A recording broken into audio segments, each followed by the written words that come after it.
Bonjour. Bonjour et bienvenue au message Lumière de la famille Myriam.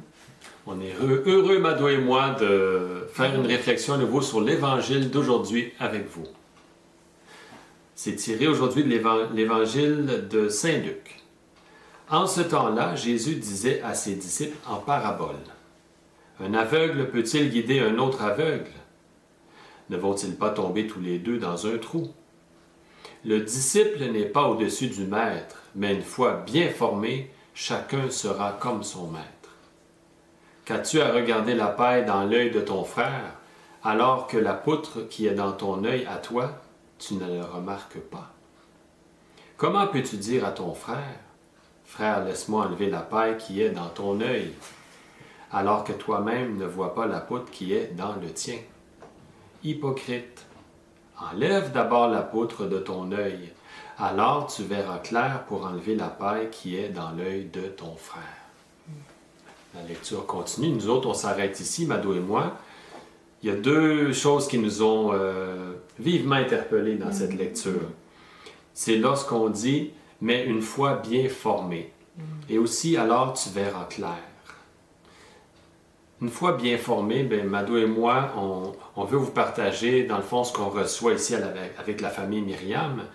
Dans notre cheminement, c'est des aspects qui nous aident à voir clair, justement, dans notre cheminement de foi. Puis, qu'est-ce qu'on a, comment on a à être bien formé? C'est en suivant Jésus. Et ces trois manières-là nous aident à suivre Jésus concrètement. C'est-à-dire l'oraison. Les trois O. Les trois O. L'oraison. Une rencontre avec Jésus le matin en se levant. Les oui d'amour. Les oui d'amour. Et qui nous aident à tout le temps à penser à Jésus. Voilà, puis on peut faire un parallèle avec la petite Thérèse à ce moment-là, qui faisait des petites choses par amour pour Jésus. C'est ça les oui d'amour. C'est toutes sortes de petits gestes que je fais par amour pour Jésus. Et finalement, le troisième mot, c'est l'offrande. Alors, par rapport à l'offrande, il y a des événements qui ont déclenché le fait qu'on voulait vous en parler. Et Mado, ce qu'on peut dire d'abord, c'est que par rapport à ce qu'on vit dans le monde d'aujourd'hui, on peut être inquiet. Hein? On a été brassé avec ce qui s'est passé dans les nouvelles dernièrement. On peut être déstabilisé. Je pense qu'on se sent impuissant aussi devant tout ça. Devant les événements. Et alors, comment on réagit face à ça? Notre sensibilité est heurtée, nos valeurs sont heurtées, mais comment on agit face à ça? C'est ça.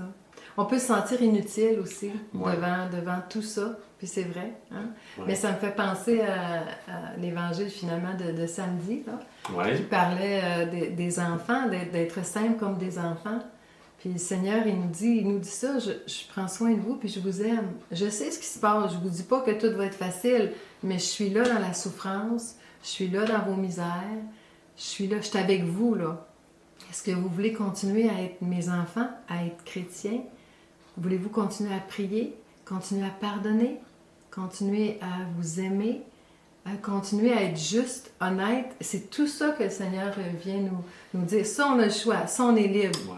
Il n'y a personne qui peut nous imposer de ne pas suivre le Christ, là, de changer nos valeurs. On ne peut pas changer les valeurs des autres, mais on peut prier. Le Seigneur, il voit, il nous accompagne. On n'est pas tout seul dans ce chambardement-là politique, puis tout ce qui se passe dans le monde aujourd'hui, c'est ça. Et pour nous aider à voir clair, on peut se rappeler Nazareth dans le fond. Qu'est-ce qu'il y a à Nazareth? Il y a la simplicité, hein?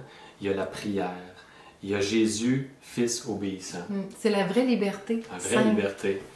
Et par rapport à l'offrande, moi, ce qui m'a interpellé, c'est le livre de Saint Vincent de Paul que je suis en train de lire, que Mado a lu, que toute la famille a lu. Puis par rapport aussi au sentiment d'impuissance qu'on peut avoir face à une situation et se dire « je ne sers à rien, je ne peux rien faire voilà. Oui, exactement. Alors Saint-Vincent, il parle? Il parle à Louise de Marillac. C'est son bras droit, dans le fond, qui l'a aidé avec les filles de la charité. Alors, elle est malade à un moment donné et elle dit à Saint-Vincent de Paul, « Je ne suis qu'une pauvre femme sans force qui ne sert plus à personne. J'espère que Dieu m'ôtera bientôt de cette terre, afin que je puisse au moins du haut du ciel aider notre congrégation. Elle se sentait complètement inutile. Dépassée. Écoutez bien ce que Saint Vincent de Paul répond. Et les prières que vous faites chaque jour pour vos sœurs, les souffrances que vous offrez pour elles, les lettres qui fortifient leur courage, qui dirigent leur âme, est-ce que tout cela ne serait rien? Là, il parle de l'offrande. Il parle des fruits que donne l'offrande dans le fond. Elle n'est pas inutile parce qu'elle est couchée sur un lit malade, mais non, l'offrande qu'elle peut faire, que nous pouvons faire face à ces situations-là. Ça vaut quelque chose, c'est pas rien. Exactement. Ça continue ici. Oui. Peut-être Dieu opère-t-il par les mains qui se joignent dans la prière beaucoup plus que par celles qui travaillent sans repos, par ceux qui souffrent davantage que par ceux qui agissent, par les âmes patientes davantage que par les âmes impétueuses, et ça continue. Alors, c'est plein d'espérance devant ce qu'on peut vivre aujourd'hui. Et puis, c'est des moyens très concrets. Oraison, oui d'amour, offrande. Le bon Dieu ne nous lâchera jamais. À nous de ne pas le lâcher. Et comme ça, ça nous aide à voir plus clair. Et il y a un beau psaume qu'on veut vous partager pour terminer, qui nous donne l'espérance justement devant des situations difficiles. Il nous explique qu'est-ce qui fait vraiment du bien au cœur. La loi du Seigneur est parfaite, qui redonne vie. La charte du Seigneur est sûre, qui rend sages les simples. Les préceptes du Seigneur sont droits. Ils réjouissent le cœur. Le commandement du Seigneur est limpide. Il clarifie le regard. Alors, demandons à Dieu de nous aider à voir avec son regard à lui nos frères et sœurs de partout dans le monde pour vivre ensemble la communion. C'est ça. Puis offrons ensemble cette peine-là, cette misère, cette insécurité que ça nous fait. Parce que, évidemment, on est nombreux à souffrir de cette situation-là. On est des milliers, des millions sur la Terre à voir que ça s'ébranle, que c'est dur.